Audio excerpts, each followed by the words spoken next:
Welcome to ROG real estate.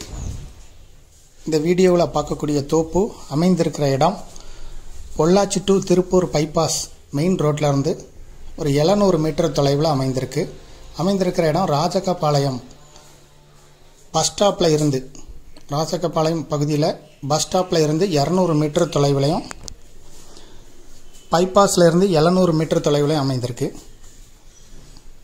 மொத்தம் 45 send தோராயமாக இருக்கும். ஒரு 40 தென்னை மரங்கள் இருக்குது இந்த தோப்பில். இன்வெஸ்ட்மெண்ட்டுக்கு உகந்த ப்ராப்பர்ட்டி. இதை விருப்பப்படுறவங்க டிஸ்கிரிப்ஷனில் இருக்கக்கூடிய நம்பருக்கு தொடர்பு கொள்ளுங்கள். மேலும் இதுபோல் உங்களுடைய ப்ராப்பர்ட்டியும் சேல் பண்ணணும், லீஸுக்கு கொடுக்கணும்னாலும் ஆர்ஓஜி ரியல் எஸ்டேட்டை தொடர்பு கொள்ளுங்கள். பஸ் ஸ்டாப்லேருந்து ஜஸ்ட் வாக்கபிள் டிஸ்டன்ஸ் 200 மீட்டரில் இருக்குது. ராஜகபாளையங்கிற ஊர் பகுதியில் அமைந்திருக்குது. பொள்ளாச்சி டு திருப்பூர் பைபாஸ்லேருந்து 700 மீட்டர் தொலைவில் இருக்குது. தேங்க்யூ ஃபார் வாட்சிங்.